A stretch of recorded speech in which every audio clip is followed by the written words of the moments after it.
Hey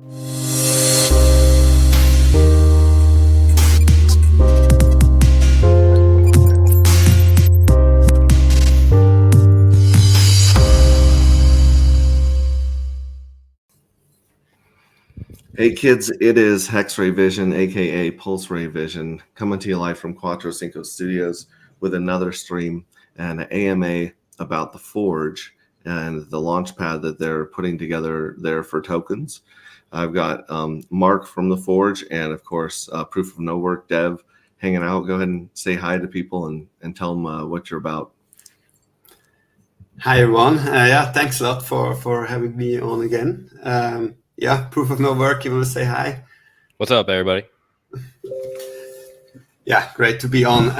Yeah, so today we'd love to talk a little bit, since we discussed so much already about the Forge, about the specifics of the NFTs and the tokens and their utility.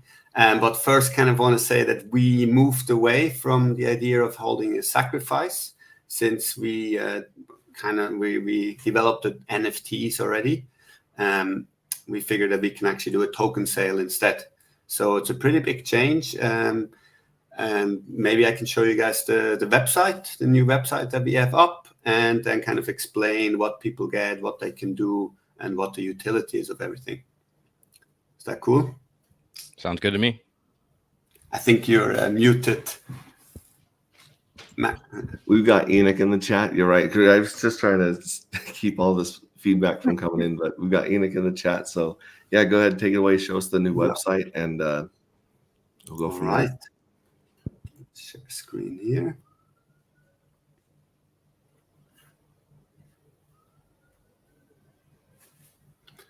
So give me a minute. All right. All right, so if people go to Curator, they now see the countdown down here. It's almost exactly 3 days. You can click here and voila, this is our new website. So it's very, so we have a new logo actually as well, which I really like. If people want to get in-depth information of how everything works, they can check out the white paper. I'm pretty sure we'll also put the light paper here tomorrow, which is easier to digest. But yeah, so we're next generation Launchpad and incubator. And I think we're really next generation because there is no other Launchpad that I know of that has this kind of level of decentralized controls to prevent, scams and rug pulls, and also to highlight the best kind of opportunities in the market. And let's not forget bribes. We're trying to get the bribes out of crypto. We're trying to get the bribes out of crypto. Yeah, and I think, I don't want to be politically incorrect, but a lot of Launchpads, when they're centralized, they have this issue that the owners of the Launchpad can be bribed, right? And their incentive is to get a share of the projects that come on the platform, right? They basically get paid. So they often don't have the right incentive to bring good projects to their users. So I think we are solving both of these at the same time. And there's other Launchpads too that claim to be decentralized and that have, say, instead of like a group of founders that have the control over it, they have like a group of users similar style to us, but there's not these multiple level of tranches of different responsibilities and power and stuff. So it's usually still centralized. Even if they attempt to say that it's a decentralized ecosystem, it's still really highly centralized. So you could still bribe whoever it was at the top of their chain very easily.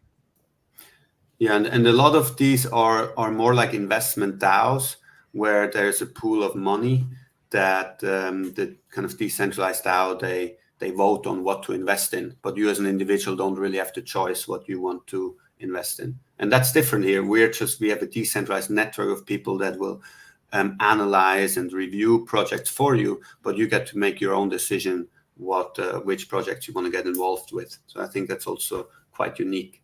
And that's one of the major centralization points of a DAO that's hidden, is that, you'll have, in theory, the group of people that can vote towards a proposal, but typically the proposal is centralized. So the person's proposing the votes or the things that you make a decision on are typically a small group that's centralized. So that's kind of how they hide the centralization in the DAO typical model. Yeah. So that's obviously completely different here. There's no control over that at all. So yeah, so this is a little cool introduction video here. I'm very proud of the artist who we've worked with here. I've known him for a long time, and he's very, very popular.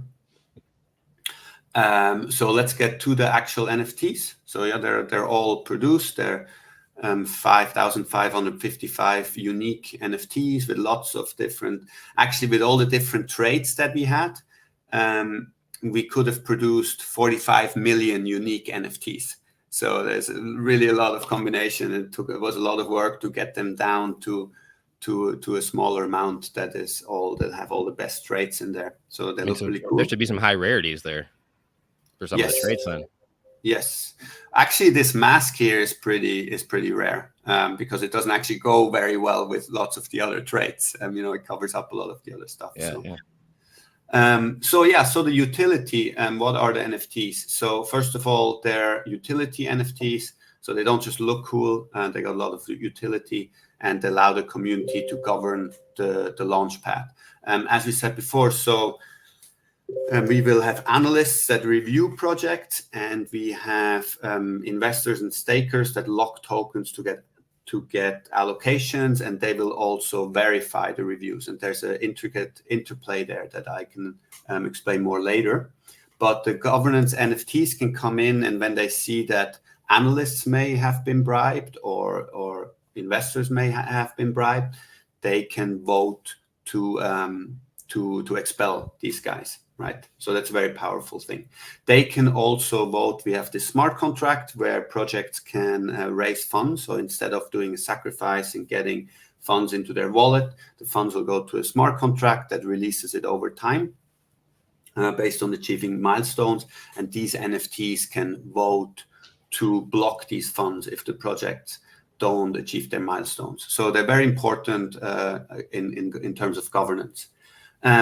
But they, of course, also get rewards. So every NFT holder may get a share of all the tokens that come through the forge. So projects will apply, and then they will get reviewed and incubated. And when they start, they can offer a percentage of their token. That can be 1% or 5% or 10%, whatever they want to do. And a percentage of these tokens, they get given to the NFT holders. So this potentially will be thousands of projects that as an NFT holder, you just will get tokens from. So that's very, very interesting. And then it's just the more NFTs you hold, the more tokens you get, because these tokens will go proportionally over all the NFTs. And we've got a question here. Mike Roth says, what is the utility of the NFTs? So yeah, the first utility is governance. So the NFT holders, they get to expel analysts that they believe are harmful for the system. So maybe if they have been bribed, or maybe they write really low quality reviews or something like that. So that's the first important utility. The other important utility is that they can freeze funds and return funds from projects that are failing, that are just failing, that are not delivering on their milestones and stuff like that. So it's mostly governance utility. And then the rewards for it is getting a percentage of all the tokens that come through the platform. I like to compare it to like a Supreme Court kind of. So the NFT holders are there. They don't need to interact on a daily basis. But if there's a big problem in the platform, then they can jump in and basically veto certain stuff. They can also ban a project that is really harmful or something like that. So they really have a kind of a governing function. And it's important here, the incentives play an important role, because the NFT holders get all these, get a share of all the tokens that come through the platform. Their incentive is just that all these tokens do really well. So they have an incentive to vote out any analysts or any stakers who validate the reviews, who basically vote for stuff and upvote stuff that is not good projects, right? That would really harm the NFT holders. And just like with any platform or project or anything, if you're a place that's a hub for scams or people losing money or getting ripped off, they're not going to be popular, and people aren't going to want to come to you. So these people have incentive just beyond that money aspect and stuff too, to have reputational aspect around the things that they endorse or that we put through the platform, to not let garbage come through here, because that could ruin the reputation of everything and then devalue that there. So there's incentive in that way too. Yeah, so that's why we're actually giving out quite a few of these NFTs to just for free to the most dedicated Pulse Chain community members, and influencers and people who really work to build a strong ecosystem. Because if we would just sell them, then obviously someone could come in and just buy up all of them and more or less control the ecosystem. So that's why a large chunk of them will hand out to people who we think really have the benefit of the ecosystem at heart. Now, if someone has an NFT, excuse me, and they sell it on the open market to another person, if they sell the NFT, does the new person have the rights and the utility of that NFT, and then are they eligible for the token distribution or any airdrops? Yes, so all the rights are embedded in the NFT. So if you sell the NFT that transitions over, there are some things that will happen. So some security mechanisms that we put in there. So the vote in the beginning, it's 1 vote per NFT. But the longer you hold your NFT, the stronger your vote gets. And that is to kind of really keep the decentralization. Because let's say in the future, someone takes a huge sum of money, buys up all the NFTs, they could technically start overpowering the system, right? And that's why we say, okay, those people, even if they had just a few NFTs in the beginning, the longer they hold them, the stronger that voting power goes up. It's got anti-cheat mechanisms in. Exactly. And if they sell their NFT, then that voting power will be reset. So yeah, it's an anti-whale kind of mechanism. All right, and I'd like to welcome Agent J to the chat. Is that right?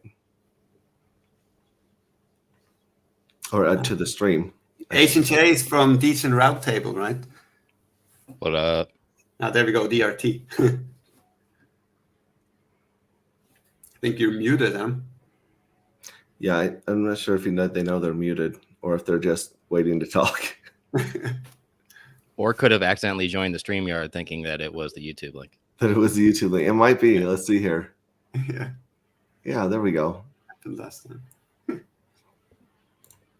Maybe we just continue talking until he comes Yeah, it's in. all good, man. Just let him butt in when he's ready. Yeah, jump in when he's ready. So go ahead. So all the NFT holders will get a share of the tokens, and the more NFTs you hold, obviously proportionally the more tokens you will get. NFT holders may vote to govern Forge ecosystem, including freezing funds for failing projects and expelling corrupt participants. So that's what I already explained. Now, on top of that, for the first year, we will actually airdrop Cure tokens, which are needed on the platform to write reviews and to verify reviews. Yeah, that's not part of the NFTs utility. You're just going to get some additional tokens from the platform, which will allow you to engage with the platform.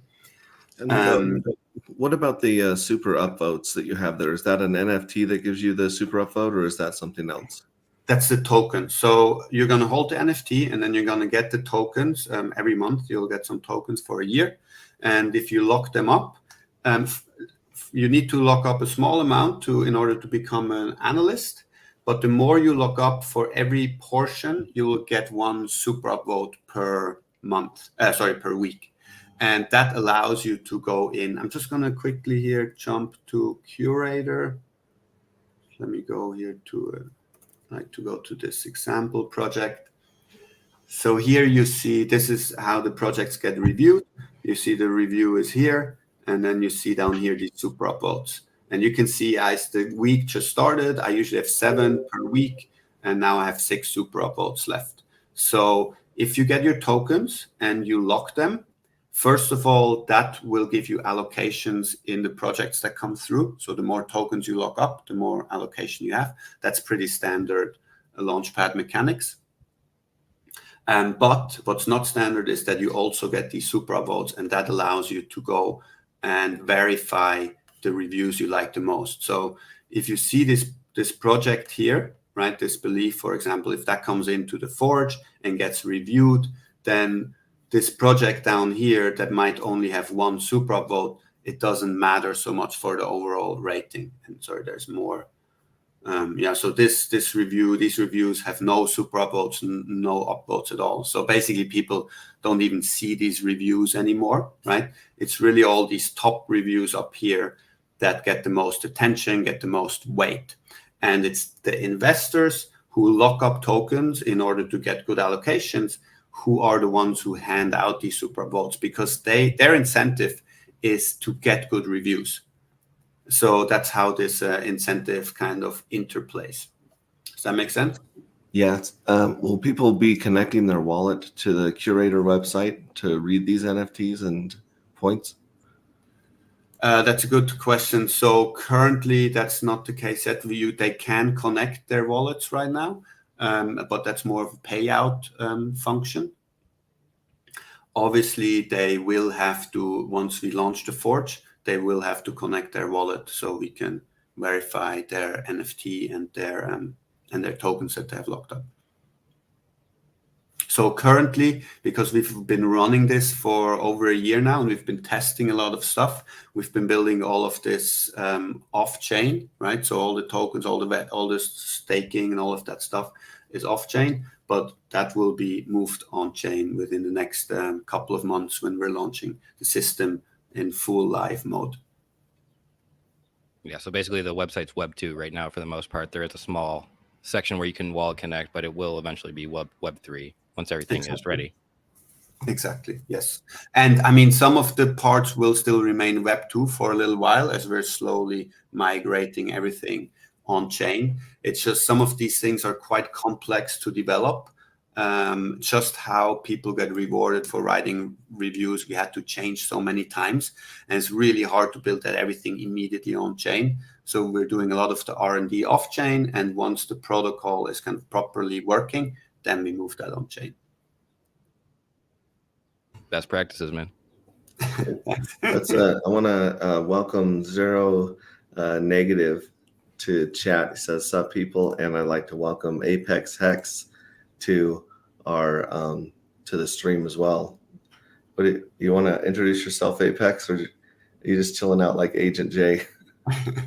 What's up? I'm just hanging out listening. I actually spoke with Mark for about 30 minutes to an hour earlier this morning.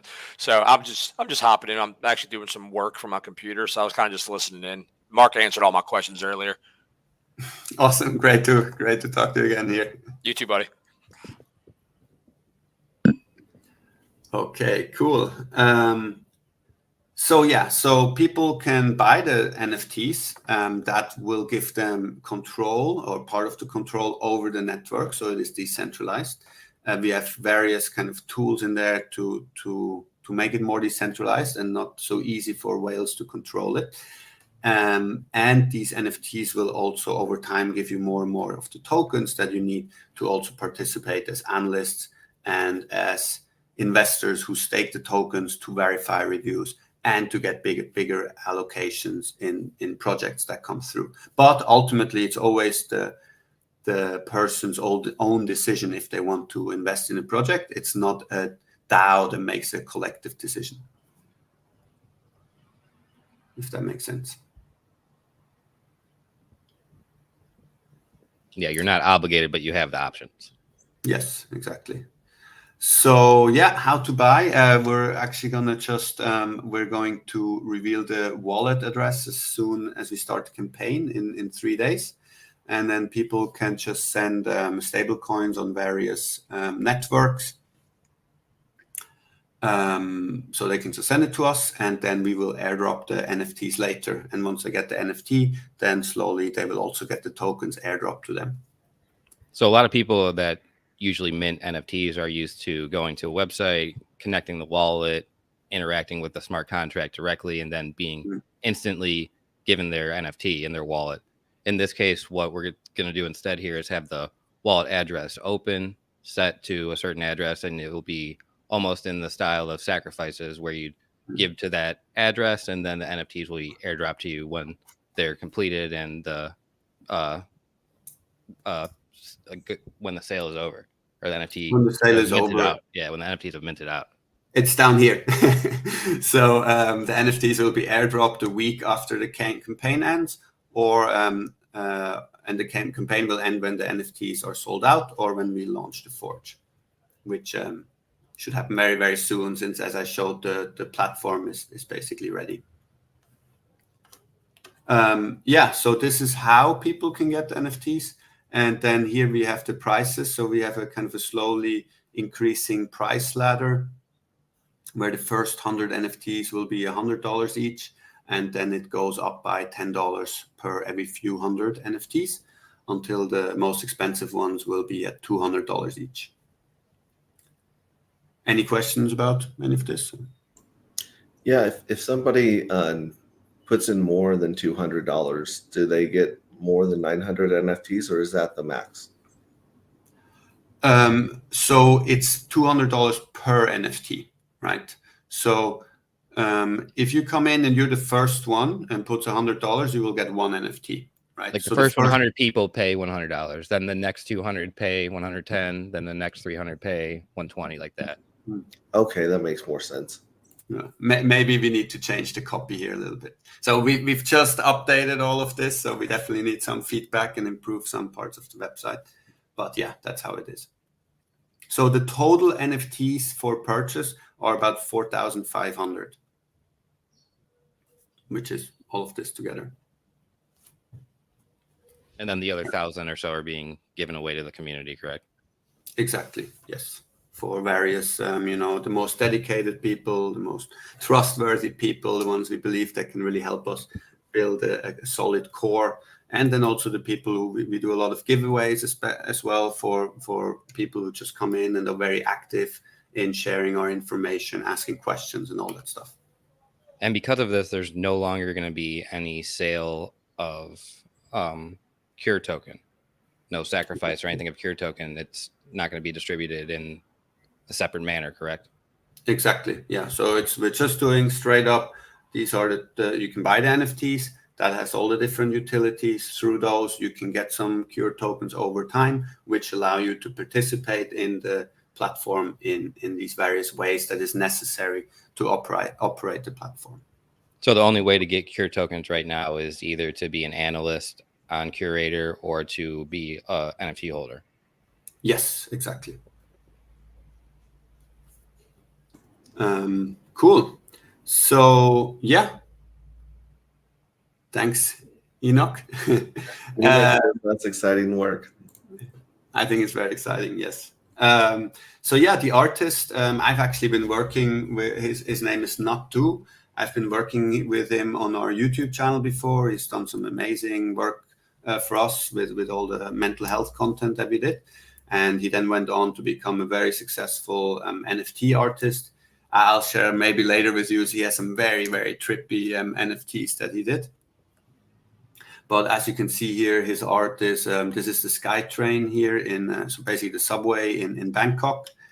He's also one of the top break dancers in Thailand. So as you can see him here breakdancing in the SkyTrain that he painted. He was in Berlin a lot when there was the last NFT craze, and he got a whole building wall with his art. He has multiple cars covered in his art. He did also merchandise for Intel and for many other big brands. So he's just very, very it's amazing artist. Actually, we can go here to his Instagram. I encourage all of you guys to go there, follow him. I mean, he's just, I really love his art. It's just so much energy in there, and he did a lot of work with mental health, and a lot of it just has a lot of meaning in there. You can see every image. There's so much detail in every little single piece. So it's just, it's amazing art to check out. And I think also with our NFTs, every one of them, you can go and see there's so much detail and so much thought behind all of this. So yeah, a lot of hidden pulse chain content and gems inside of the NFTs, like exactly. Sami's chain. Exactly. Yeah. So yeah, please check it out, follow him, and I'm super happy that we got to work with him. And I think it just creates a lot of very good energy around the whole project.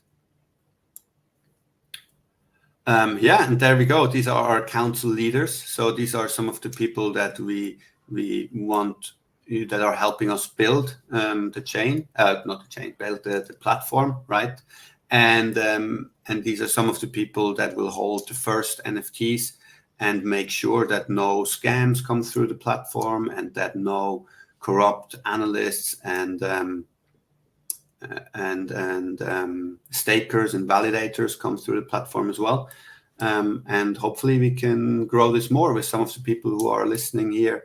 We're talking to many groups that are likely joining as well. So we're going to have a big group together that will come together, make sure that this platform stays decentralized and bribe free and attracts just really a lot of great projects to the chain. And we discussed that in the last call. I think people really don't like sacrifices, and there's a very good reason for that. And the same reason that, ICOs were horrible and there's so many scams going on. But if we imagine that every sacrifice would have been successful, right, that will completely change things. We all know then more and more projects will come and people will be making money, kind of contributing to projects and so forth.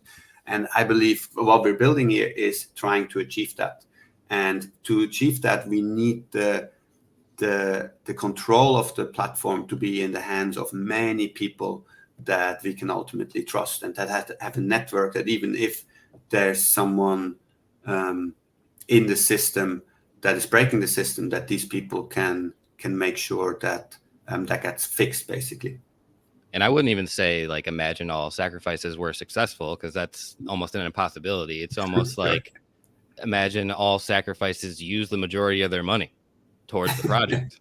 Just think about what different environment it would be like. Yes. Zero Negative says solid team. Am I the only one that thinks that Sasha Tagger looks a lot like Phil Collins? I fully agree. Yeah.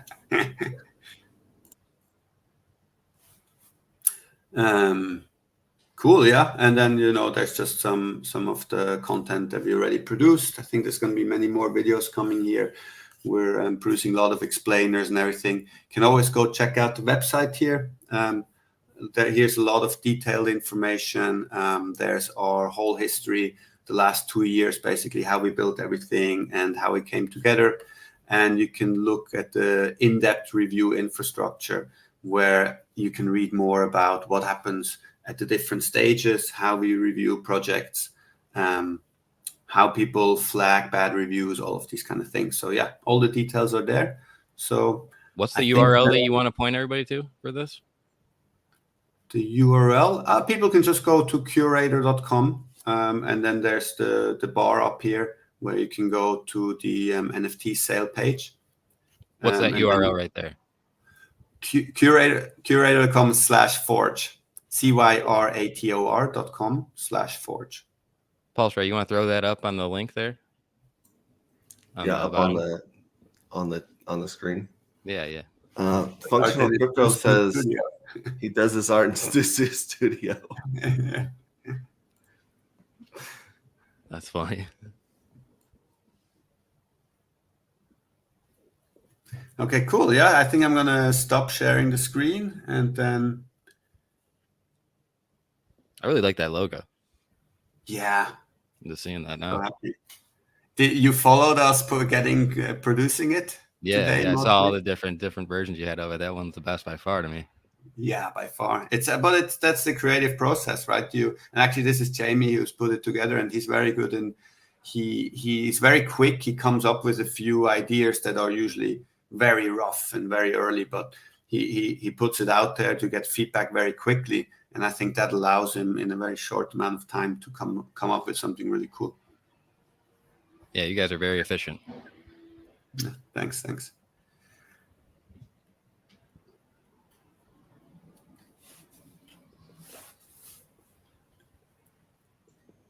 Cool. Yeah, I'm just trying to get this in the comments here and put it up for you guys. Appreciate it, man. Curator CY A RATOR. RATOR. You want to call it Cyrator, right? Just I call always- it Cyrator in your head, man. It doesn't I matter. do call it Cyrator in my head all day long. That's just the way it reads, but I know what it means, so it's good. Now, depending on where you're at in the world, you say stuff different, so it doesn't matter. Right. So yeah, curator.com/forge, and you guys can see the white paper and all that information on there. So that's awesome. What else did you want to go into about? So you guys decided you guys were going to do a sacrifice for the Cure token at first, right? And you guys decided to have an NFT sell instead, right? Yes, exactly. I think a lot of that was motivated by I was in quite a few private discussions with Mark and some other influencers, and whenever there was the thought of sacrifice brought up, people just like had PTSD, red flag. They were like, "Oh, what are you doing a sacrifice for? Like, what do you mean you need money?" Like, it was just all this type of people have such bad PTSD from this. So I don't even think like going forward, it's in the best interest of people to be using the sacrifice term anymore because people hate it. It just has so much bad reputation for the most part. I mean, some people might argue that against it, but for the majority of people that I see, they don't have much of anything good to say about a sacrifice anymore.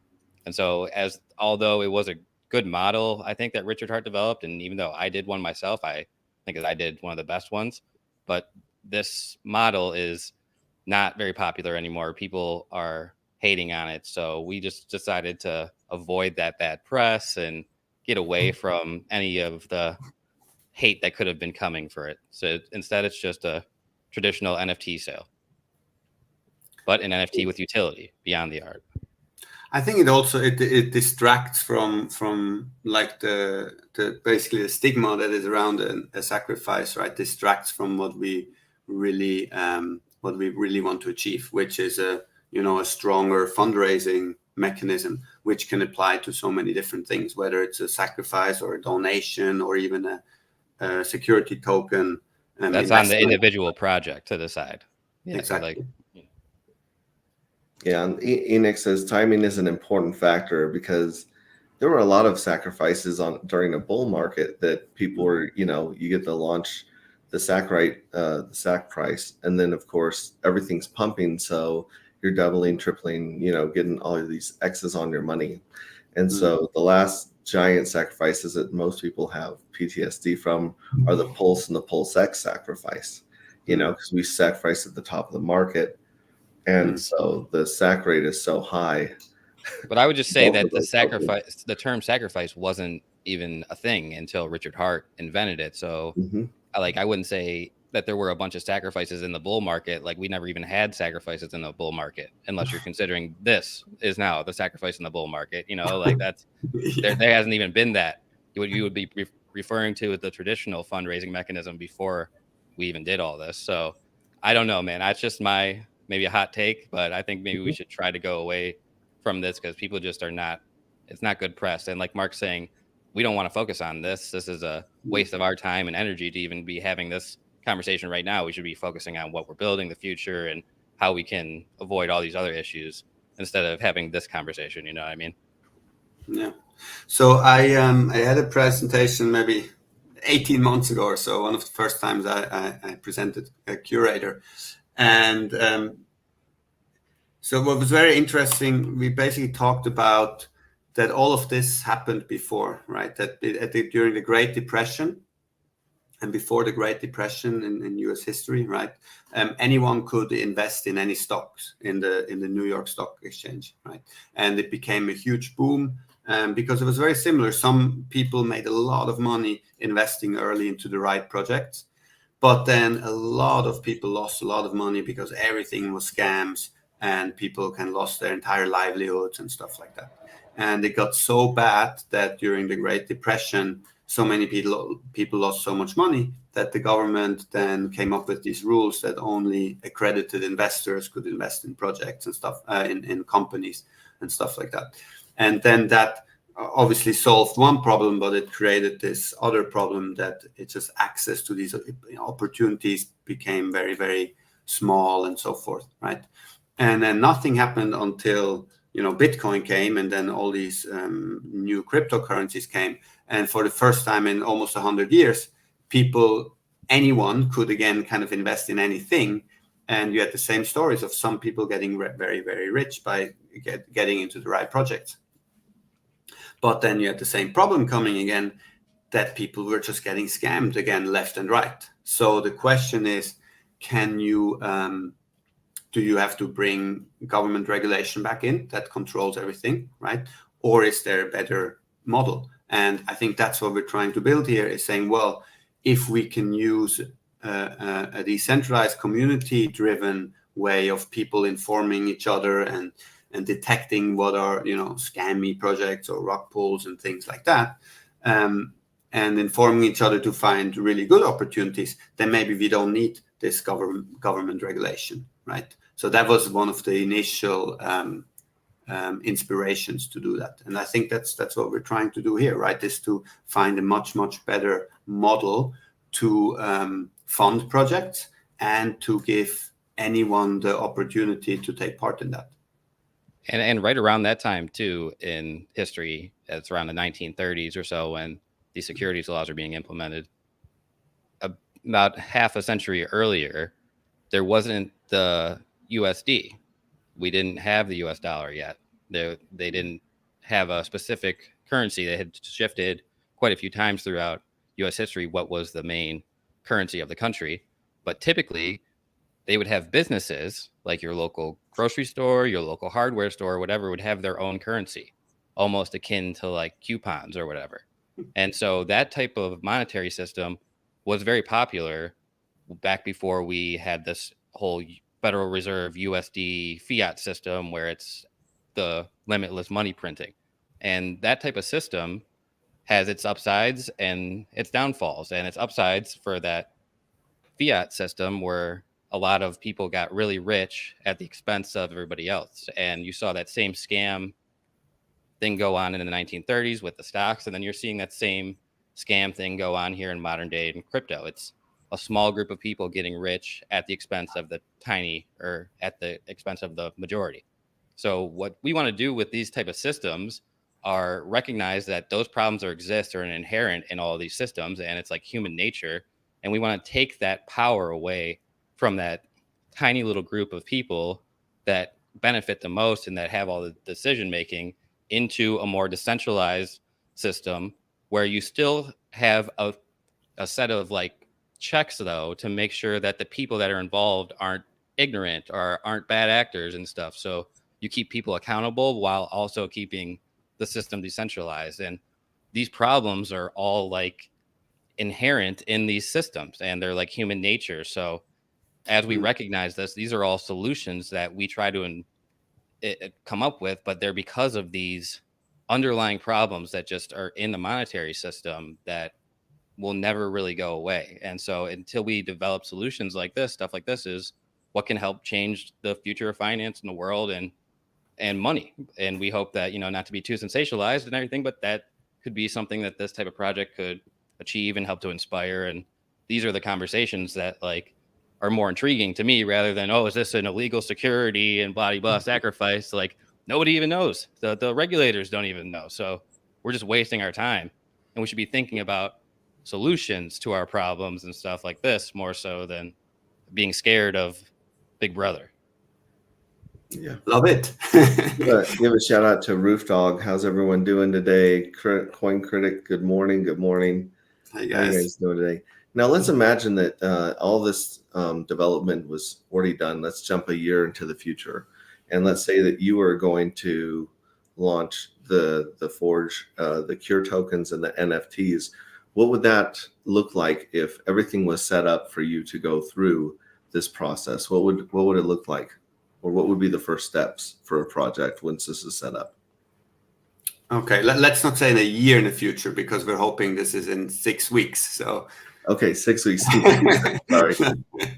But yeah, no. So basically, a project can just come to the platform, and they can go to Curator, and then there will be a link to the Forge, or they go directly to the Forge page, and there's an apply button. Click apply, and then you add your information depending on where you are. So maybe you're a very early project that only has a deck. Sometimes you only have a deck, or maybe you only have a white paper.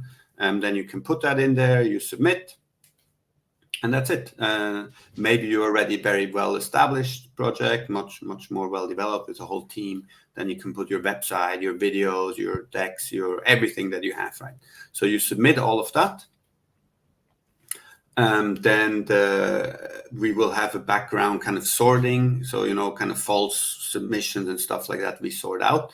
And we have a process that we're developing. It's not launched yet, but there will be a kind of a community governed approach where the users can kind of help sort the project, and back certain project by staking towards them a bit and stuff like that. But long story short, these projects come in, there will be a big list, and then the analysts can come and pick the ones that they want to review. So the projects do need to, like advertise themselves a little bit. They need to say why you would want to review this. Hey, I'm a very interesting project. Come review me. I'm very unique, right? If someone comes and just submits a very, very boring project, there's a good chance that they will just not get any reviews, right? And do you think they should focus that marketing in like the Curator Telegram group? If they were to come for new projects that wanted to spread their awareness or get their ideas out there, would you want them to like kind of pitch in the Telegram there, or where would you want to see them start their marketing? Yeah, I mean, I would love it that there actually doesn't have to be any marketing, right? I think they can just go in, they submit. If it's an interesting project, then I think analysts will just jump on it anyways. So it's mostly about just what you put in the title of the project. And if you're not, I think it will all depend on how many analysts we have on there, how many projects we have, and sometimes there will be too much projects, sometimes too little. So it will depend a little bit on that. But when there's too much, maybe a project can pay $100 or something, a couple $100, and then some analysts will come in and review it because of that. So there's a bounty kind of option. And then if these analysts review it and say, hey, this is actually really good, then automatically the other analysts will start to notice it and review it more. Will that bounty be posted on the platform, or would that be something they would do privately in their own? No, in the platform. Okay. No, on the platform, all official. So basically the way it works will be a similar thing that they come in, they put a bounty, let's say they put $500, right? And now because of that, 10 analysts come in and say, oh, I want to review this. And maybe some of them are not so good analysts, others are better analysts. They come and they review all of that. And then over time, investors will come in and give some super upvotes, or even other analysts will give each other super upvotes for what are the best reviews. And based on that, they will then get a share of that bounty, right? So the more high quality your review is, not the better you rate it, because you're not getting paid from the project. The quality of your review matters. So that will happen. And all of that, I can show you guys quickly again. It's good to see how this actually looks.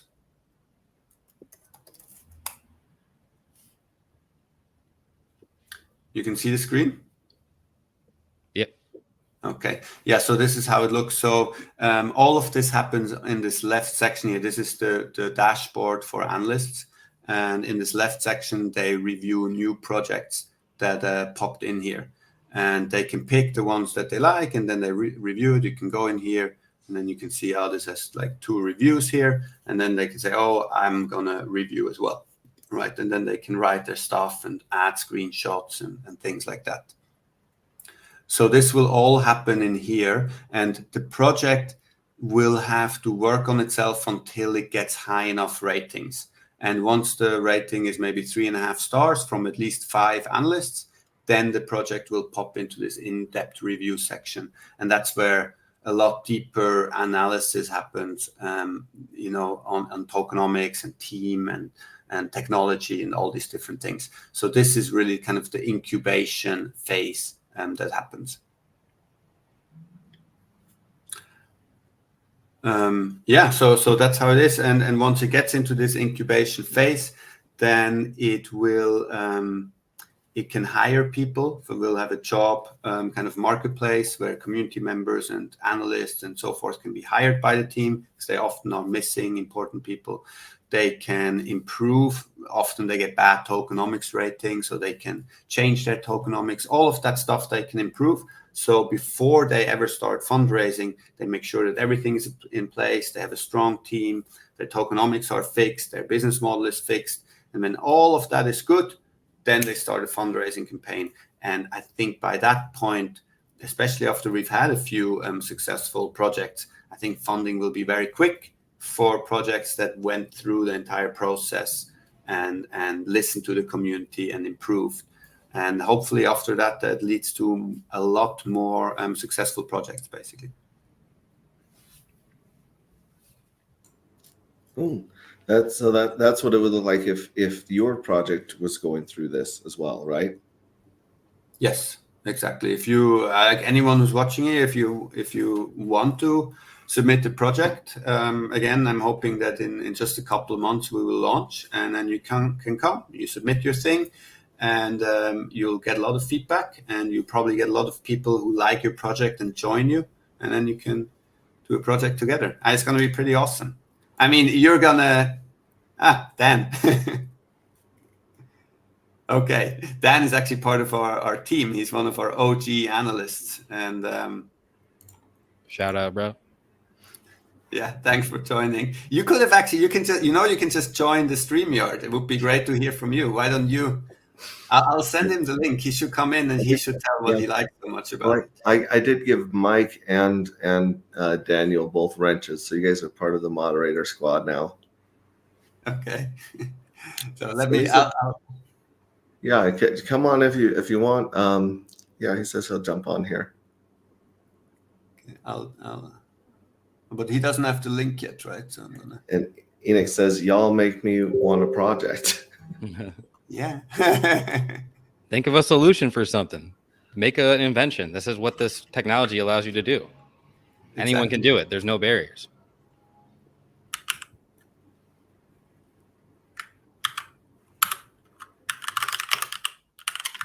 Okay, I told him to join. Explain it himself.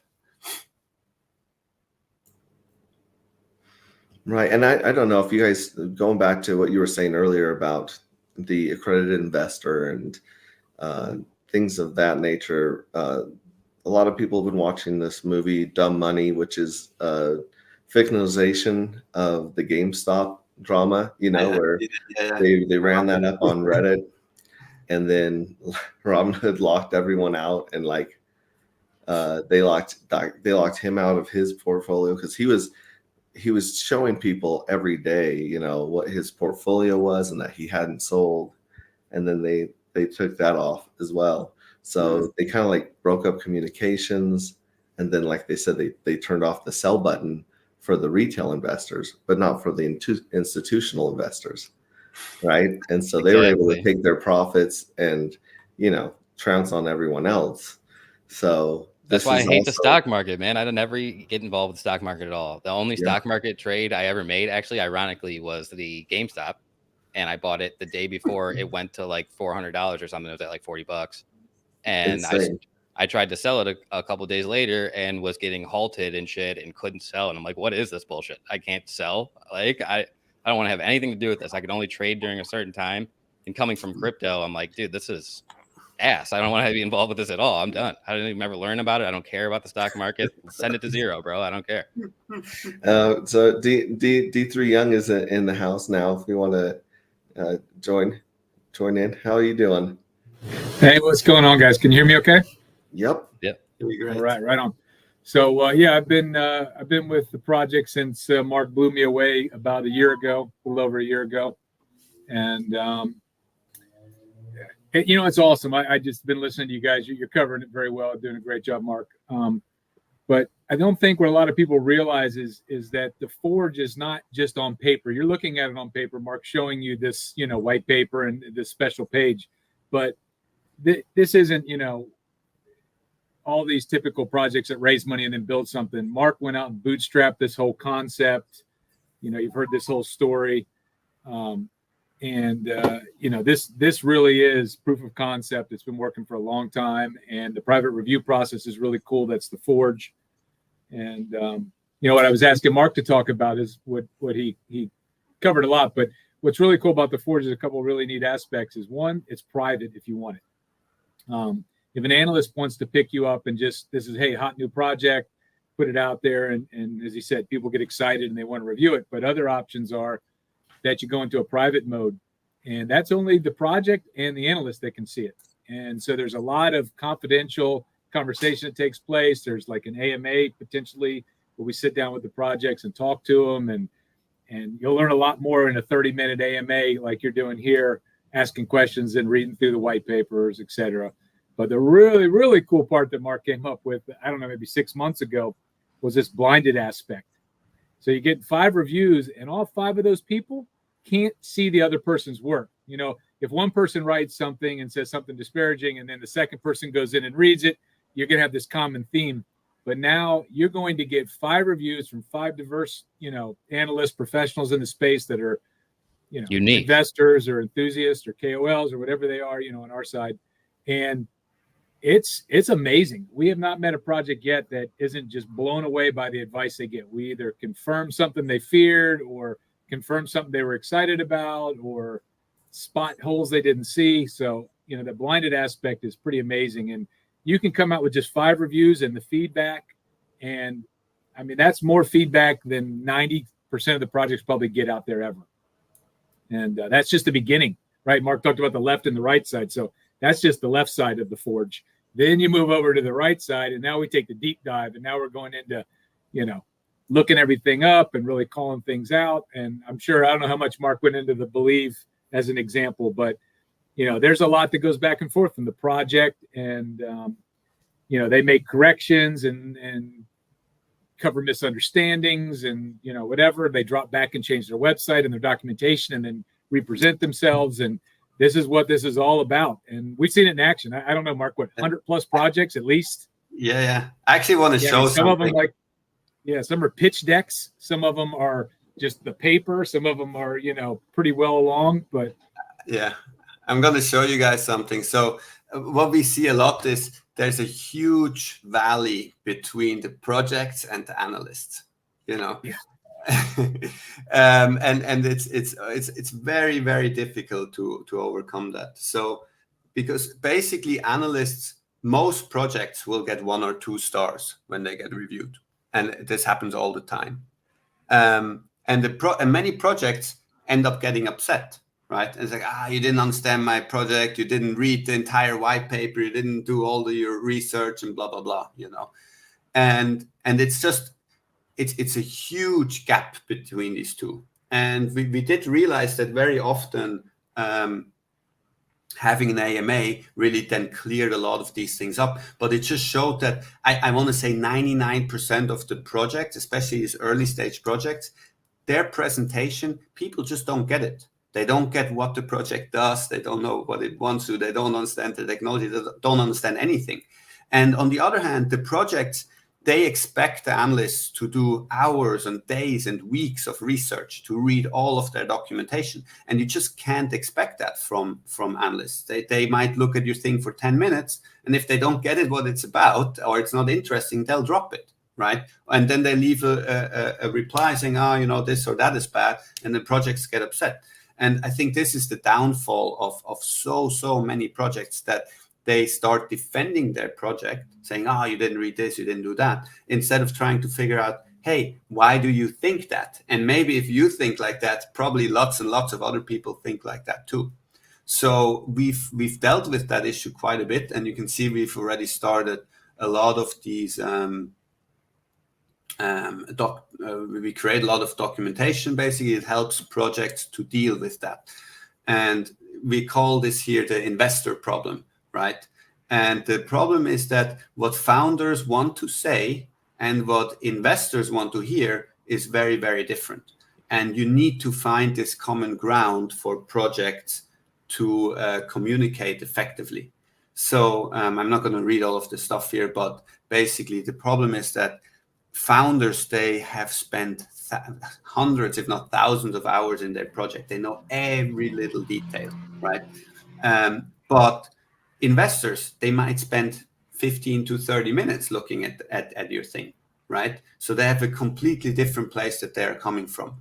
And usually during this early AMAs, what we see is if the founders are really open to listen, and because what they want to say, what is important for them about the project is often not what is important for the investors. And if they can find the thing that is important to them and that the investors also find important, if they can find that common ground, then they can actually present their project in a way that is very powerful and that many people will then like, and that can basically lead to success ultimately. So yeah, so there's a lot of intricacies there that are very important, and I think if we can teach the project and the analysts to work together like that, a lot of benefit can come for the entire industry basically. And one of the biggest things there, or best skills that you could have as a project founder, is the ability to shortly summarize your thoughts, or to take a series of text that you have written and summarize it down into as little as possible. Because of this attention economy, there's so few people that are willing to spend this amount of time, like Mark is saying, to do the deep diving. So if you can get infographics or little point by point lists, stuff that people can look through very quickly, can understand, those are the best things for your project. And especially when you're marketing, you want to just have quick little hitter points. You don't want to have paragraphs and paragraphs and paragraphs of text. Even if you might need it, you could link to somewhere else that has it. To learn more, you could go here. But when you're presenting your ideas to these people, or anyone really, you want to have what they call the elevator speech or whatever, the 1 minute chill. You want to get line by line by line out everything quickly. And as a project founder, that's one of the best things, best quality you can have, and a skill that you should definitely focus on, summarizing your thoughts into as condensed a message as possible. Yeah, you're speaking to Sylvan's comment right here. It says, interesting view, very true. I'm a founder myself. I'm struggling to make make the pitch as easy as possible. It's very hard, as I know every in and out. It's a whole nother level. So yeah, it's difficult, man. And what the problem is often too is what you have to accept and realize is that you probably don't know enough about it yourself if you can't explain it to everybody else. So you, like, the biggest sign of intelligence is someone that can take something extremely complex and simplify it so that other people can understand it. So maybe you just need to spend more time in whatever project it is or whatever details you're having summarizing, and learn more about it, build up more analogies, look at similar words and stuff, like to have a dictionary, thesaurus, all that type of stuff, like basic stuff. I have one thing I want to add to that. So there's a book that I got given to me from another entrepreneur about 10 years ago that I really, really recommend anyone to get who's doing their own project. And it's called Get Shit Done. It's very cool. And it's just every page has one quote from one of the famous tech entrepreneurs and stuff like that. And it's just very inspirational and helps you a lot to do important things in difficult times. And the very important thing here is that we're doing a lean startup. And lean startup, you try to get as much done with as little resources as possible. And what they say is you have to get your idea out there and get feedback from people as early as possible. So one line, and I think it was from the Twitter founder. I know you guys don't like Twitter, but the guy is pretty okay, the founder. And he said, if you don't absolutely hate your first launch, you've launched too late, right? And the important part here is that people spend so much time creating all their documentation and everything, blah, blah, blah, blah. And then they send it out there, and then people don't like it because they focus on the wrong message, right? So what you need to do is, as soon as you have a little scribble, right, take that and show it to people and see what they say. Is this something that people are interested in or not? And do that as much as you can, as painful as it is. Do that as often as you can. And then when you see, oh, this is actually something people interest, then you develop your elevator pitch and your pitch deck and all your stuff from there. Because then this is actually what people are interested in. So yeah, I wanted to add that to what he said, proof of no work. Yeah, bro, contributing to your thin startup idea there, like think about it this way. All of us are doing this unpaid right now out of belief, out of faith in this. I haven't received $1 from Mark or the team for doing any of this. I just believe in the project. All these analysts on here are just doing this to network together, to review projects, to maybe potentially get tokens and stuff. But once you financially incentivize all this and give people rewards and stuff, imagine the amount of attraction it's going to bring. Imagine the amount of value and money it could bring to this. Like this has so much potential. And with this thin or the idea of starting, just get it out there, get your idea going, get it out there. It's usually the best move. You don't want to launch something too early that's flawed or that has, in the smart contract world, it has bugs or stuff like that. But don't hold on to an idea forever and try to make it perfect, because you'll come to find there really isn't a perfect idea. They're all going to have issues. So you're best to just get it out there and then improve upon it, or maybe learn from your mistakes and go again.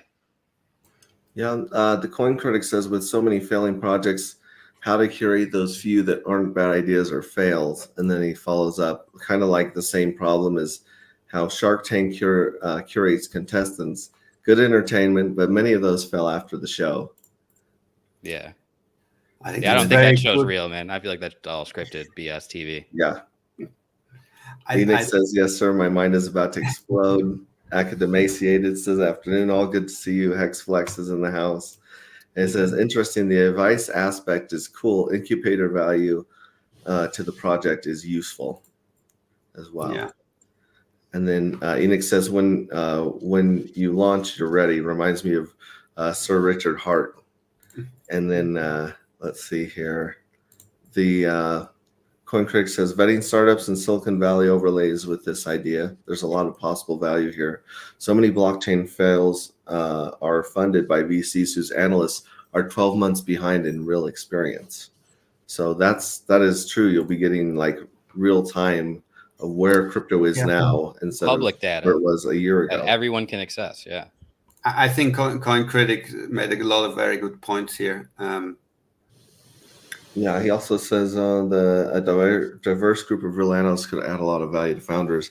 How does Forge and their analysts make money? The sharpest people's time and advice isn't free. Yes, that's a good point. So there's different models that we're working on. So far on Curator itself, we just had a token model, and token gets given out, and eventually, there's revenues tied to the token. With the upcoming Forge, we're actually going to give analysts a share of all the tokens on the platform. So projects come and they can donate a share of their tokens to encourage engagement. And then analysts who get the most super upvotes from investors who value good reviews, they will get a share of those tokens. So basically, the better your reviews are, the more you earn super upvotes from others, the more tokens you get. You will also get better allocation. So you can be both an investor and an analyst. And if you come and you write good reviews and people upvote your stuff a lot, then you get bigger, cheaper allocations in the project. We may also give some additional tokens on top of that from the platform itself, but we're not so sure yet. Those parts will definitely tune as the platform runs to make sure we optimize all the incentives. Sylvan says, if you can't explain to a 6-year-old, you don't understand it yourself. Albert Einstein. And here's a good question. Enoch says, do you have an analyst training camp? We actually, we just started. So we just have our first videos. I'm also going to share quickly, but this is going to get expanded a lot over the coming year. This dude Mark's got solutions for everything, man. It's a lot to build, so this is now on Curator, but so basically Curator is for rating and reviewing any project. You can go and review Bitcoin or Pulse Chain or anything on there. The Forge is really the Launchpad for startups that are looking for funding, right? So just to make clear what the distinction is between these two. So if you want to come and apply as an analyst, we have here a tutorial page, which for now has 3 videos. And this is not yet so much geared for the Forge. This is more for general reviews. This just explains how you sign up. This is a 5-minute video explaining what a good review is. And here just a little bit. Generally, people come in and they explain a project, and that's not really what a good review is. A good review is you analyzing a project and then giving just your opinion or the most important pointers, because people who want to come and learn about a project, they don't want to read one explainer after another. They want to just hear from you, just if you had a beer with a friend, how you explain a project, what is the most important part. So that's what this video here explains. And then this is also more for regular updates. This is the importance of people following up on projects and telling us, if a project has lots of great updates. This will be expanded a lot over the coming year with many more videos, also focusing on startups specifically and what to look for. Thanks for the question. Hey, if I could jump back in for a second, I just wanted to probably reinforce something you guys have been saying indirectly. So it seems like there's a lot of, so let me get my camera on here. It seems like there's a lot of excitement, obviously, on the investment side and being part of this community and shaping and the Forge side. But for anybody that knows me, I'm into pre-sales pretty big. I've got another little investment pool here that we do things, and we get approached. Mark and I have gone to 4 or 5 shows together just in the last 6 months. Vietnam, Dubai, Singapore, and I'm telling you, we get overwhelmed with the projects that want to come into this. So, I mean, that's really what it's about. Is, in my opinion, is Pulse Chain has had a hard time attracting people from the outside to come and consider it. And we've got so many projects. I personally have a project of my own that I'm part of that I can't wait till the Forge is ready. This project is going to launch on Pulse Chain, whether it, no matter how well it does in the Forge, just come into Pulse Chain. But just there's so many projects and they're excited. I mean, we really, honestly, just hundreds, maybe thousands at any given day want to come and knock on the door and get a chance. So I think the community is going to be very, very happy when this thing gets in place and you start to see what's actually going through it. I mean, we had to internally say we were only going to look at 5 new ones a day because we had so many. We were queuing them up, considering, was there a fee if you wanted to jump the queue? So it's the demand is there on the project side as well.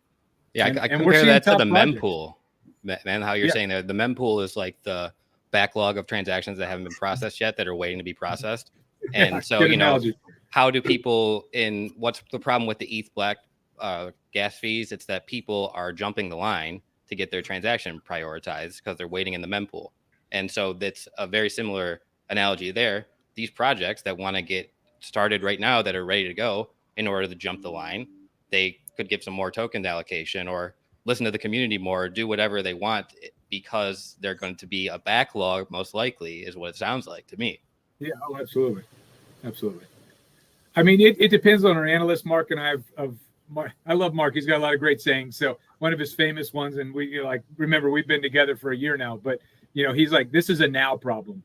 So I considered us for a while. I was running around saying we were a due diligence engine, and we really don't like due diligence so strongly. It's a market research, but it is due diligence. But we're a decentralized engine, human curation engine, and there's only so much 60 analysts can chew up. But when we have 200 analysts, 500 analysts, 1,000 analysts, maybe just 1,000 on the Pulse community, right? That's a whole different story. So we don't know how big the queues will be, but yeah, right now, like 5 a day. I mean, trust me, it's 5 a day consistently coming in, going out, and it's a lot. There's a lot of demand, guys. A lot of projects don't know what chain they want to be on. They don't know a lot of stuff. So there's so much opportunity. The head of AWS Web3 Fund said that there's over 1 million active crypto startups in the market right now. Wow. It's insane.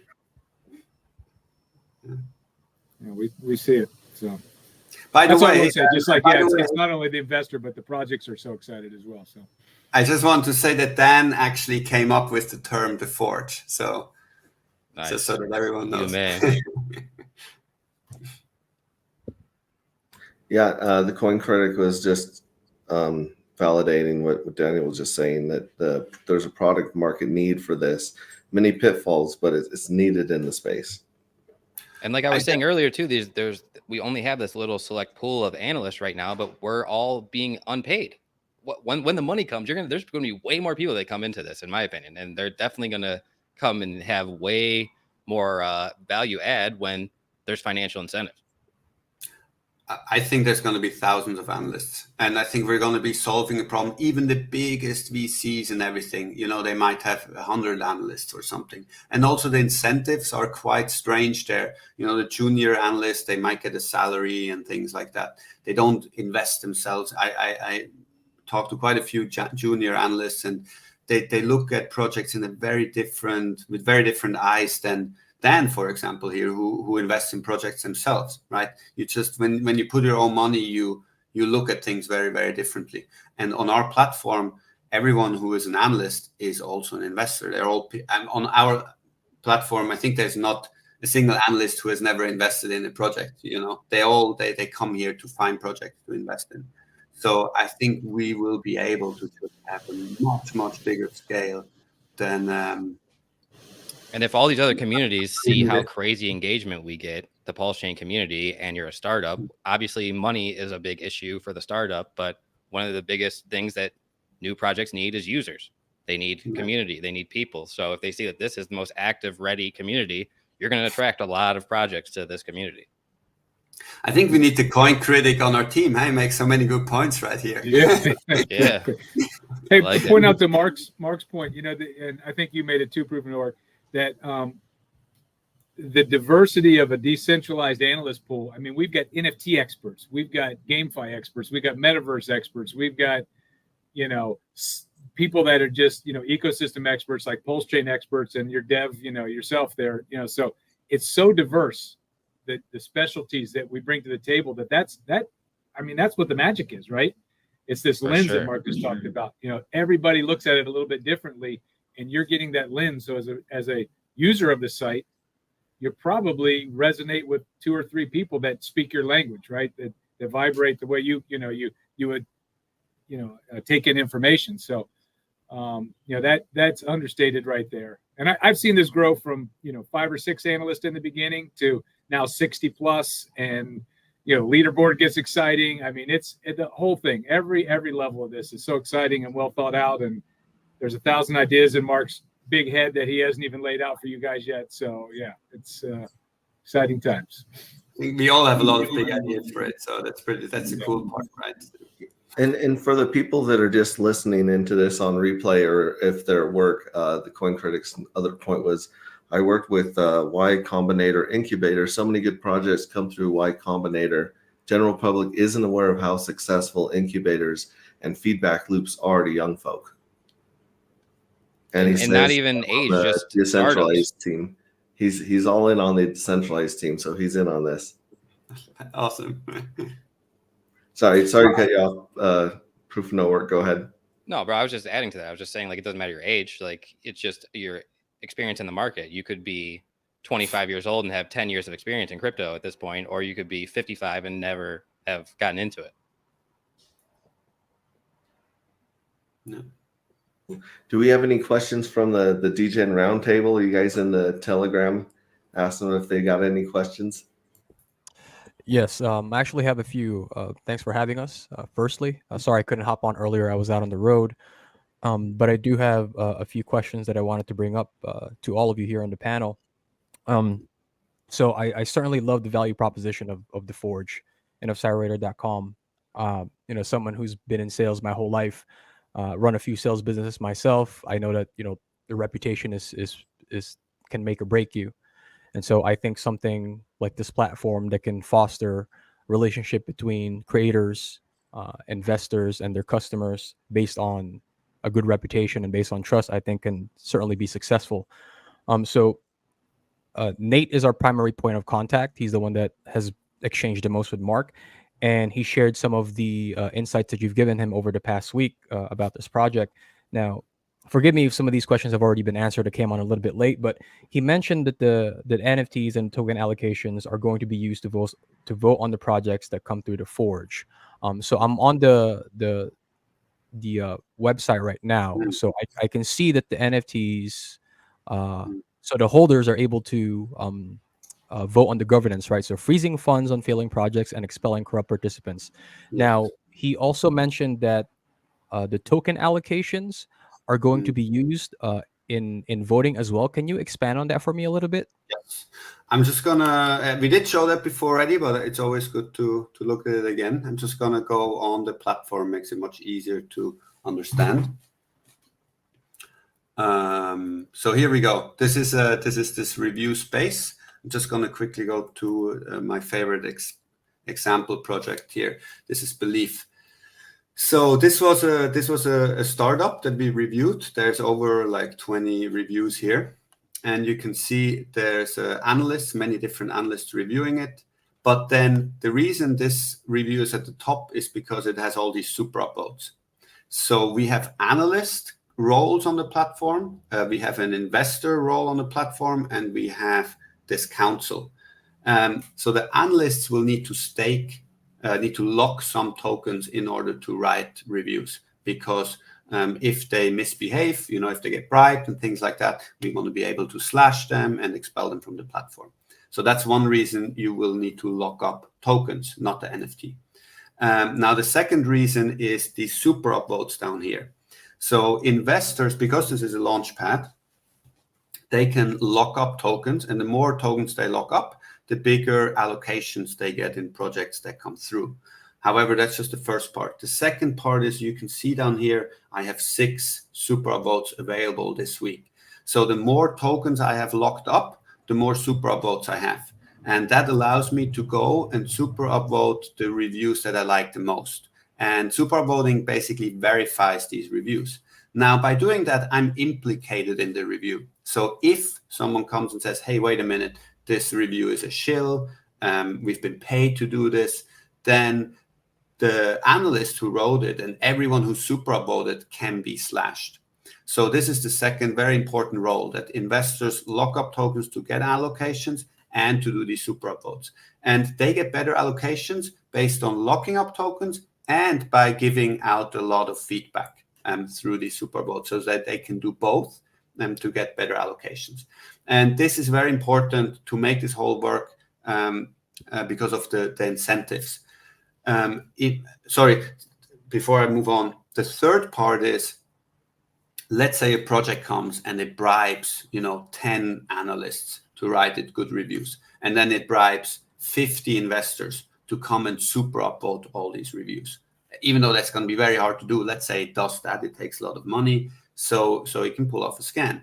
Now this is where the NFT holders come in. The NFTs is a separate group. They can still come in and they can say, hey, wait a minute, you guys have been bribed.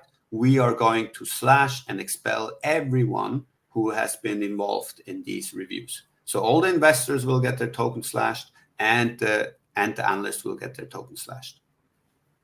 But I think it's important to have that human element involved in it too, because unlike if you just had, like, say you reviewed a project and it was a bad project and something like that, you wouldn't necessarily have a smart contract or an AI or an algorithm that just says you made one bad review, it's bad. Maybe the human review process could say, oh, this was an exception. Maybe this person would have made a mistake or whatever. Not just necessarily banished because you made one bad review. Yeah, I mean, obviously there's going to be many different levels of penalties depending on, sometimes it's maybe not that you were bribed, maybe sometimes you post a lot of false information and keep being flagged and stuff like that. That can be another reason. Sometimes you might be reprimanded, not expelled immediately. I'm just giving some extreme cases here. But to answer your question, the tokens are used to basically vote, to write reviews and to upvote reviews. And the NFTs are much more, they're outside this, they're like hovering over this ecosystem, like a Supreme Court kind of, that can come in and say, oh, we have here some bad apples, we can vote them out. That's what happens. And then, of course, once a project actually finishes all of this and they can start their fundraising process in the smart contract, right? So people will send funds to that smart contract. And then let's say the project doesn't achieve its milestones, then the NFT holders can connect to the smart contract and vote to freeze and return the funds. So that's the role of the NFT. A lot of bad actors out there might be thinking that now you explain this, well, then let's just cut the roll and go to the top and just bribe the NFT holders or whatever alone. But you can't do that, because in order to get to the NFT holders that have a decision, they have to come through the other 2 levels. So you're going to have to bribe all 3 levels of people, and now essentially just corrupt the entire platform in order to get yourself launched. It just doesn't, there's no financial incentive to do so. And it doesn't make any sense in the type of scenario that would actually work. Okay, so if I understand this correctly, in order for you to become an analyst, you do have to have the token allocations, which will allow you to write the reviews and which will give you the super upvote ability. Yes, but keep those separate. The analysts will have to lock to write, and then investors will lock to get super upvotes and to get allocations in the project. And the idea is to have the analysts have to put a little financial stake in order to put the review up, so that they don't just put malicious bad reviews to flood the system with garbage. So they have to pay a fee, to be a part of it, essentially. Okay, so the analysts lock up the token so that they have the ability to write reviews, and then the super upvotes are for the investors to lock up in order to upvote the reviews itself. Exactly. Yeah, and because you would want to do that as an investor, because you have a project here that you really like and you want to see it go to the top and the best favorable review, something that writes a very good review about the project that you have, you're going to want to upvote that one. So you'll super upvote that to get it to the top of the ranking. Yeah, not just that, you also want to you want to have good analysts on the platform. So you want to reward when you see, hey, this guy is really smart.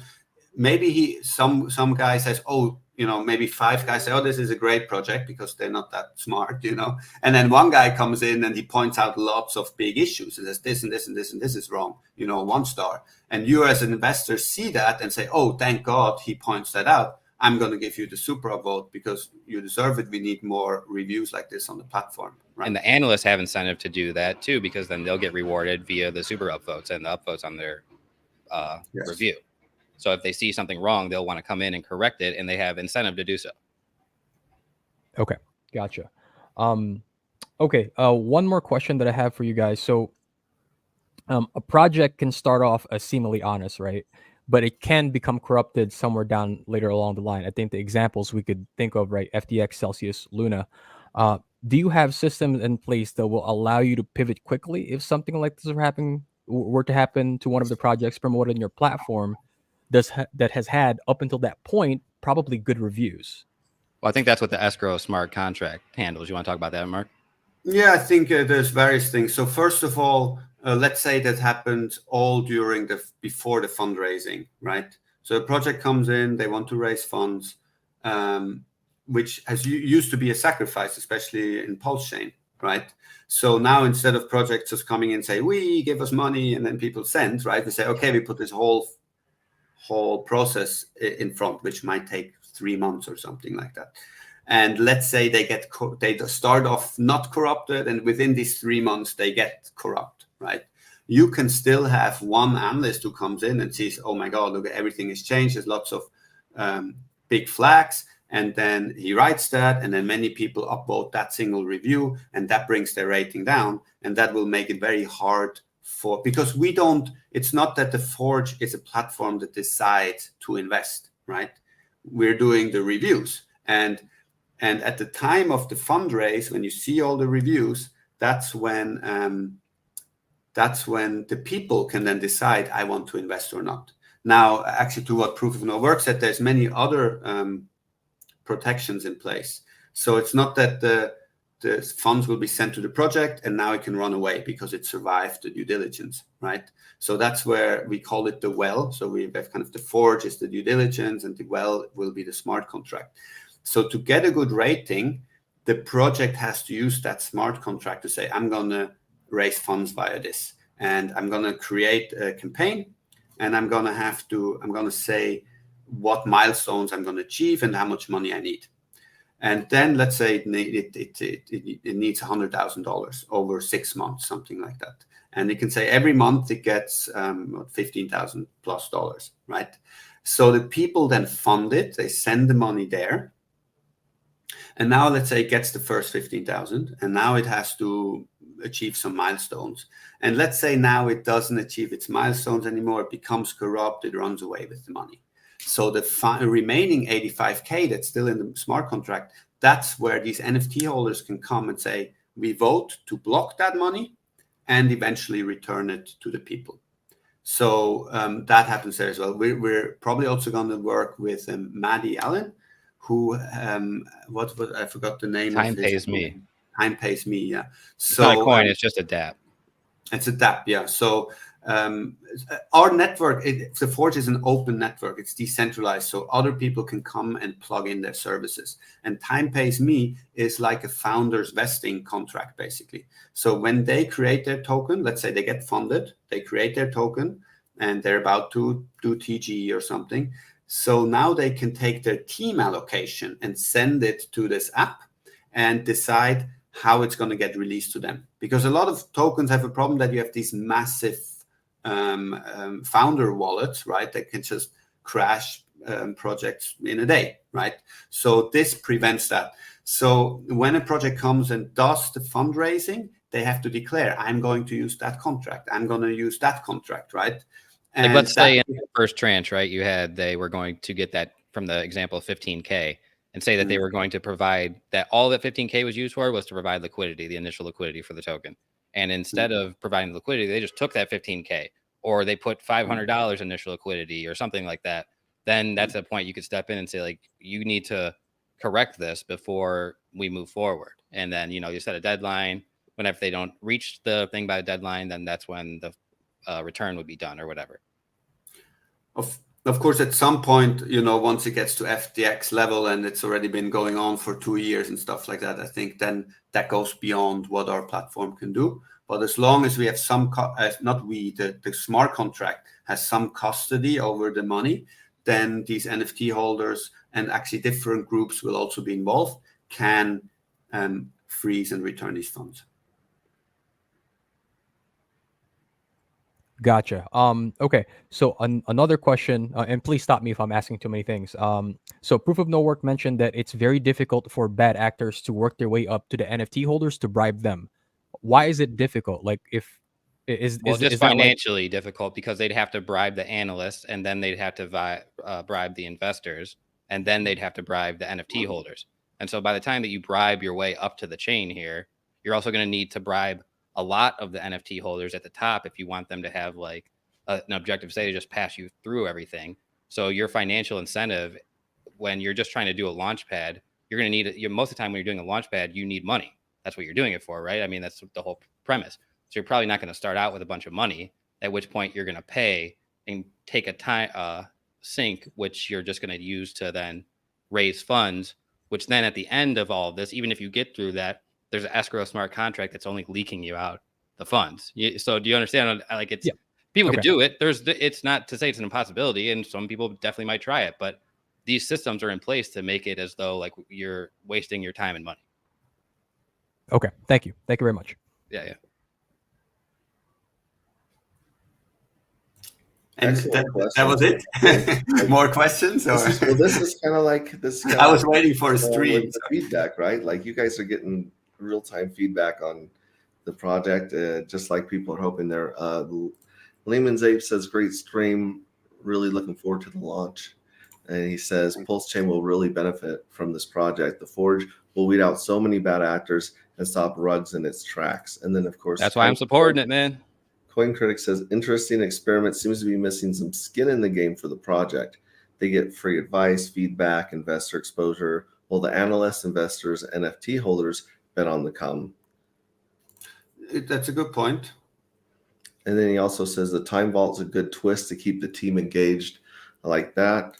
And then return to who and how, though. Who administers the refunded funds? The contract. The contract, that's automatic. Okay, not sure. But the contract just sends it directly to the wallets that sent it to the contract. So. And I think this is him weighing in on the answer that Agent J said. Financially, it doesn't make sense. There's so many levels. So there's more to lose than to gain. Kind of like we were talking about eBay back in the day, how if someone has like 9,000 positive reviews and the 5-star, they're probably not going to screw you over on a $15 item, right? To risk that reputation. So it's kind of like the Byzantine generals problem, right? Where it's like it's better for everyone to do what's good for the masses than to try to be selfish and take from it. Yeah, and then, exactly. That's really applicable here. I definitely agree. Another one, CoinCritic says maybe there's a devil advocates analyst that shits on everything that's unbribable. There's a guy that does that for the Pulse Chain community. He shits on anything Pulse Chain related, doesn't read the white paper, doesn't read the project, and just is hated. So you'll get those people, man. I think he might have something coming for him with these NFT holders, but I don't know. Yeah. Yeah, Moondog's in the house, spreading love and light as always. Great. Did anyone else have any other questions in the chat or on stream for Mark and I do have one more. So when we're talking about the token allocations that's required for you to either write the review or super upvote, so for each and every single project that comes through would you need to be a token holder of that particular project to write the reviews and to super upvote? Or is there like one token that we have to hold in order to review and upvote? One token. That's the Cure token. It's from the Curator platform. Yeah, that's the native token of the chain. That's what he's talking about, where you'll need to have that token. You won't need to have the tokens from the projects or anything coming in. It will be the Cure token. Hey, I wanted to jump in real quick. Mark, I'm surprised you passed this up, but who was it that talked about skin in the game? It was a coin. Okay. Yeah, I mean, there's so much here. It's so hard to unpack all the layers that happen. I mean, there's SEO benefit for our site, which then helps everybody else and community. And did you touch on the reverse sacrifice aspect and for the NFT holders? Yes. I explained. I didn't call it a reverse sacrifice. I just called it that. Okay, well, yeah, we don't like that word, but what? Yeah. Projects can offer a portion of their tokens when they start to encourage the reviews. Yeah, so most launchpads take 10% to 15% in different project tokens or stables or both. So we were going to take most of those funds and distribute it back to the analysts. So there's plenty of skin in the game. I mean, being an analyst right now, much like Proof of No Work has been saying this whole time, I've been there a year, same thing. No, just accumulating tokens, giving, as much as I can. And I feel like I'm winning, right? I've been introduced to great projects, the networking that happens and finding value in the data here. This is I mean, and that's what I'm saying. There's just so many layers. So yeah, I mean, if you're going to look at it, it looks like the project gets the big end of the stick in terms of what they're getting, but really we gain so much too. And so I don't know, Mark, if you want to add. And you kind of want to give the project the big end of the stick to get them to come here. That's what we want. Absolutely. Why not? It's a win-win. Everybody wins in this. Yeah, everybody's winning in this. Yeah. I do think we will, maybe not at the very beginning, but I think eventually the projects will have to lock some tokens because we also don't want the project to misbehave. So I think that we'll have to see how that works out a little bit. I mean, many things will still have to be tuned. The more projects come in and the more you grow, new problems arise. But I would say, especially with the people expecting the bull market to come back, the projects, like you said, there's going to be a really fierce competition to get the reviews and to get the spotlight and to get the funding. Yeah.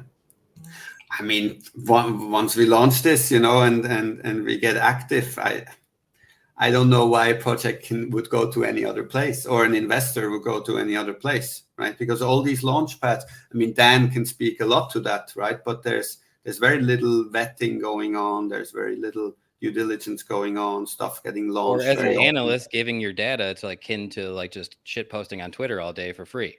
So why not come monetize it? Yeah.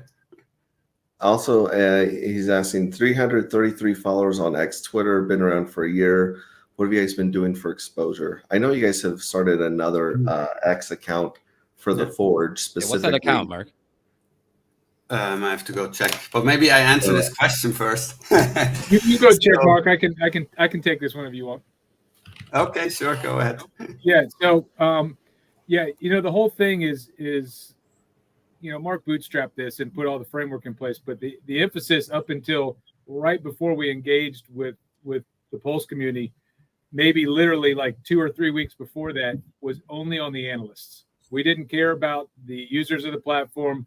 We just were doing analyst push. We needed to get, I think our goal was like initially we wanted to review the top 1,000 tokens by market cap, and we kind of moved into a lot of the pre-sale space. But it was all about building this decentralized engine so we could chew up things. I don't know if you talked about our WoW Summit relationship, but we've been to 2 conferences where we actually are the engine that scores 50 projects in a matter of a couple of days so that they can do a giveaway. So it was really important to kind of build the car first before we worry about, building the fan base. So it hasn't been a big marketing thing going on. This has been all organic marketing. And this is really the organic marketing outreach, these type of attempts where you just go and explain it, have conversations with people, go to groups, go to meetings, go on YouTube, Telegram, Twitter. But I don't know, we haven't probably focused a lot of attention on the Twitter/X side of the platform because it's been more internal building and focusing on developing the project. It's as exposed to outbound marketing on Twitter, really. Yeah, so I actually want to expand on that a little bit. I mean, the first year was really, it's a private, not a private, it's a public beta, right? So we were really building, actually CoinCritic, you mentioned before, it's a very difficult problem, these rating sites and so forth, right? And we've experienced it. Dan was there from the beginning. The review mechanism, how we reward analysts for reviews and how we make sure that the rewards doesn't create bad reviews, right? That it actually creates good reviews. This super upvoting each other. We've went through several iterations of how the upvoting goes, how the reviewing goes. The term micro review was one type of review that we figured out a few months in that we need, right? So there's been a lot of innovation and building and tuning in this first year. The very first instance, basically, people started coming in and reviewing, and we just said people are going to get points if they get upvotes, which worked really well in the beginning when it was 10 of us and we were all kind of friends, But when then other people started coming in, we realized if we upvote someone else, we're basically giving them more tokens, and that didn't work anymore. So we came up with these super upvotes. And that worked for a while until even more people came in and they started creating these upvoting groups. So we had to introduce staking and slashing and all these kind of things. So we focused absolutely zero on outreach during this first year. And we really built the core functionality. I think it's very solid. But in terms of marketing, what was very exciting, and I'm going to share my screen here again. Dan, who's here, luckily, is actually an SEO expert. And about half a year in, when we started to get our first 1,000 reviews or so, we started connecting the platform to like Google search. And this here is our traction. So this is basically, we started about somewhere here, right, in January last year. And then we basically didn't get any traffic. But around here, we saw that we got our reviews actually started popping up for some good searches.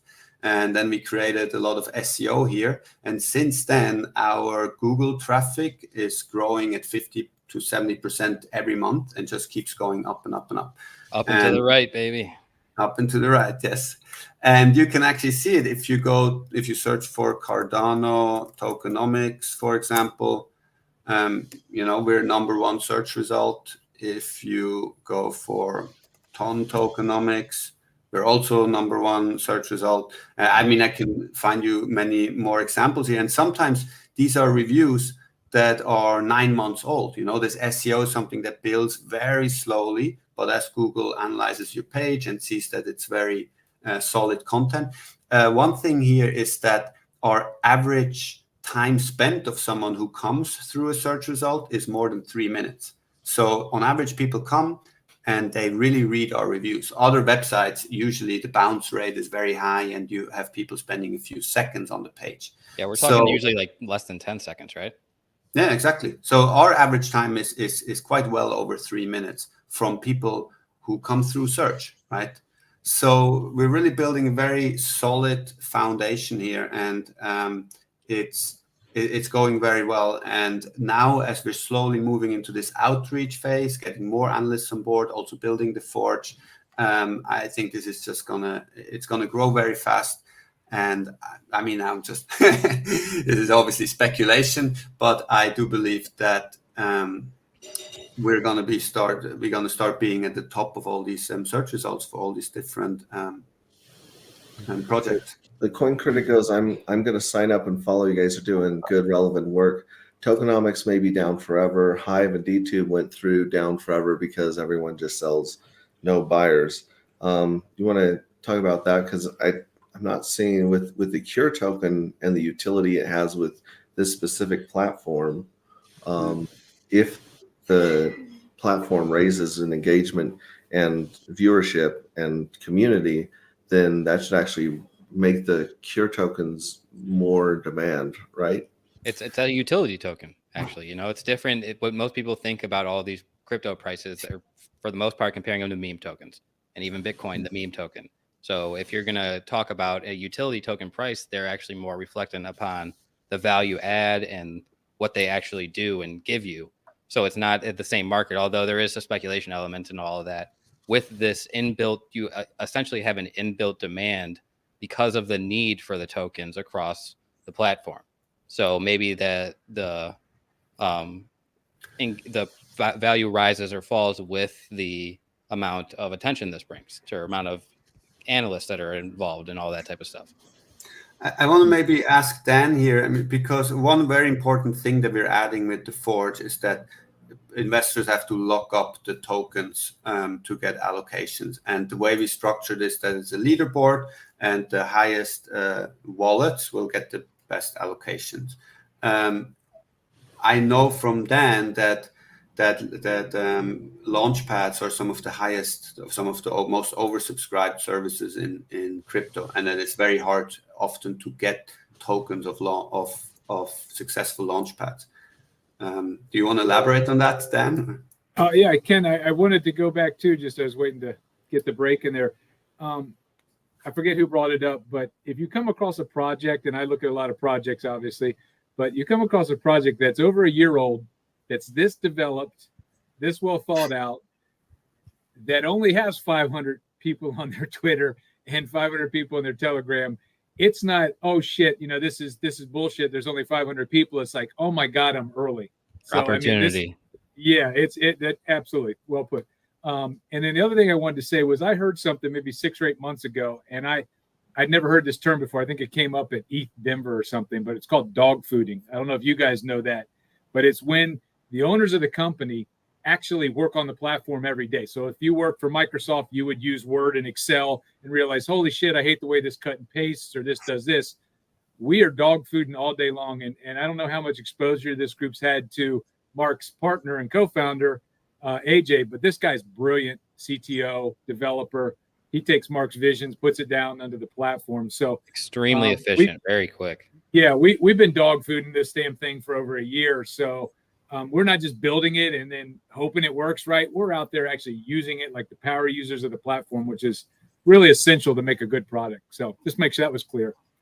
And to talk to Mark saying, I mean, it's, some are easier to get than others. I think what the real challenge for us with the Launchpad and the tiers is, we want to make sure there's a tremendous value between what you need to pay to get a certain allocation. Like, you don't want to pay $5,000 to win $300 or $200 in a project, right? Maybe that's more, I'll spend $500 or $1,000 to get that. So that's where we want to create a lot of value and try to get as much exposure. And I think that's what our tier system will eventually, maybe another couple iterations, right? We're still working. We got it framed up, but it's more or less that's the way it's designed.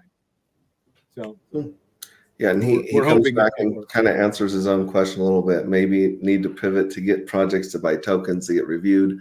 Also could offer subscription to get curated report for companies. Subscriptions could go right to liquidity pool.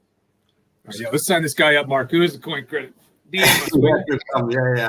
We do actually, maybe we can talk about this another time, but because there's this duality going on between the Forge and Curator. And with Curator, we actually do have the next iteration of our review process, which will be quite a massive upgrade. And that's where we actually do have the subscription service planned for people to get reviews much quicker than others. And we're actually going to expand it for not just reviews, but also general crypto news and stuff like that. So yeah, there's some very good ideas, and we'd love to get on a call with you sometime, Crypto Critic, because you're bringing up a lot of good stuff. Coin Critic. Sorry. Yeah, reach out to them in their Telegram. What's the Telegram?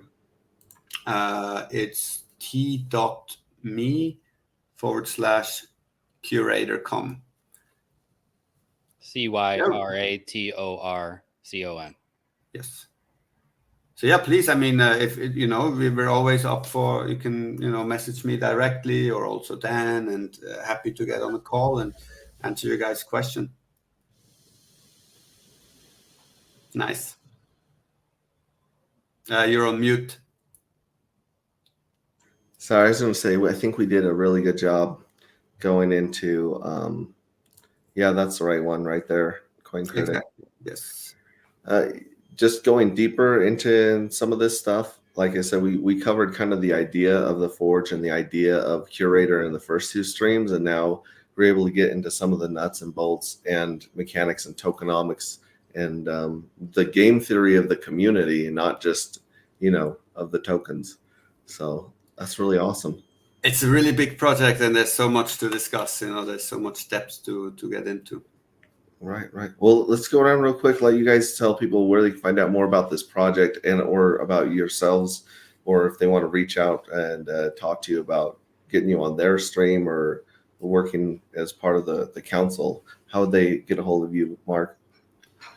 Yeah, please just come to the Telegram and then message me directly. Direct message is great. I would love to come on any stream if anyone wants to talk about it.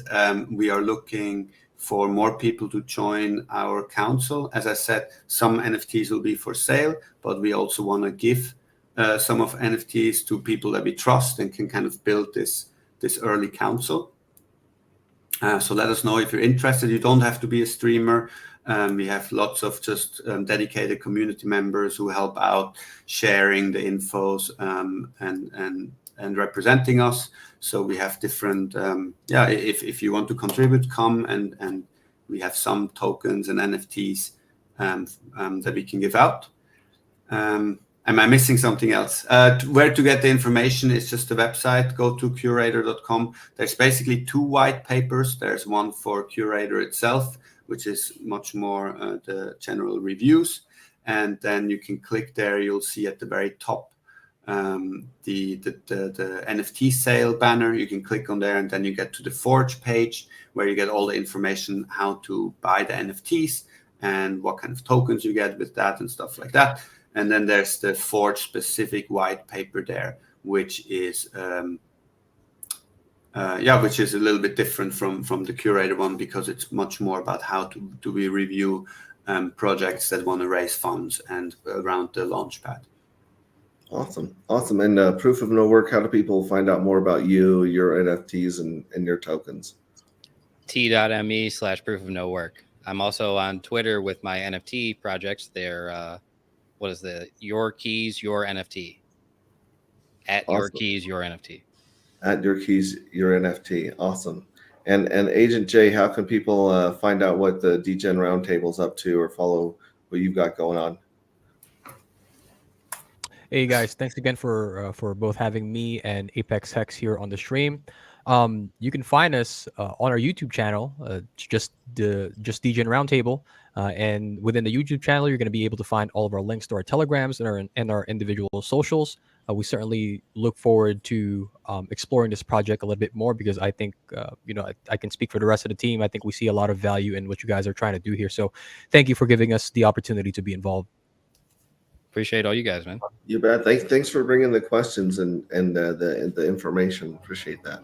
And then also, is there anything that Dan wants to shill or last say if they want to follow anything he's doing? No, just come on the Curator. We don't. Maybe some of you guys will be analysts. Appreciate the community. You guys are great. So it's very exciting times. It's been around here for a while, and this is the most excitement we've seen in a long time with the community and all this effort. We really appreciate it, guys. Shout out to Paul Shane. Yeah, and then CoinCritic says, do analysts have CVs listed? It's not a requirement. There is a profile section that people can write. We do have some very experienced analysts. Dan, for example, who has invested in over 300 projects and run a little investment group, right? We also have Patrick, who's one of the top tokenomics writers on Medium and has also run an investment firm. We have some anonymous people that I know are actually quite high up in some of the very big protocols. So yeah, it's a mix of people who are very public about what they do and some people who are anonymous. Awesome. And the guy that has a name that we have not figured out yet says, I can't wait to see good projects line up and donate 50% of tokens to the community. And then, of course, Adam's in here saying, hey. So, you can follow me on Pulse Ray Vision and Hex Ray Vision on almost all media. I'm going to be at the Pulse Chain Conference in Vegas, March 6th through the 9th. If you guys want to come hang out and with that crew there'll be quite a few Hexicans and degens in Vegas. So that's March 6th through the 9th coming up just in a couple weeks. So hopefully we'll see you guys.